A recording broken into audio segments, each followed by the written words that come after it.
दरम्यान नागपुरातील प्रवाशांनाही इंडिगोचा फटका बसलाय। नागपुरातील फ्लाइट्सही अद्याप पूर्ववत झालेल्या नाहीत, त्यामुळे प्रवाशांना नाहक त्रास सहन करावा लागतोय।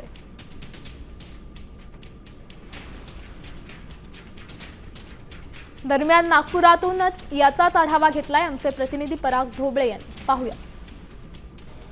नागपुरात काल दिवसभरामध्ये येणारे आणि जाणाऱ्या अशा 19 विमानाची उडान जी होती ती रद्द झालेली होती। काल दिवसभर जो गोंधळ होता तो कालही पाहायला मिळाला। इंडिगोचा जो गोंधळ होता तो त्यामुळे अनेकांना जो आहे मनस्ताप सहन करावा लागला। आज काउंटरसमोर गर्दी वाटत नसली तरी अशाच पद्धतीची शक्यता जी आहे ते इतर भागांमध्ये आहे। मात्र काल नागपुरात जो आहे दिवसभर हा प्रकार पाहायला मिळालेला। आता काही प्रमाणात जो हळूहळू दिलासा मिळतोय काय असं वाटायला लागलं, कारण आज काउंटरवर तिकीट रिफंडसाठी कुठली गर्दी नाही किंवा काल दिवसभर जो गोंधळ चालला त्यामुळे अनेकांनी रिफंड घेऊन घेतलं असेल किंवा पर्यायी जो फ्लाईट आहे ते घेतली असेल। त्यामुळे आज दिवसभरातली नेमकी काय परिस्थिती राहते ते पाहावं लागणार आहे। मतलब अनेक शहरांमध्ये आजही अशा पद्धतीची जी गोंधळ आहे तो कायम असल्याचं सुद्धा सांगितलं जातं आहे। व्हिडिओ जर्नलिस्ट सौरभ बोलेसह पराग ढोबळे, साम टीव्ही न्यूज, नागपूर विमानतळ।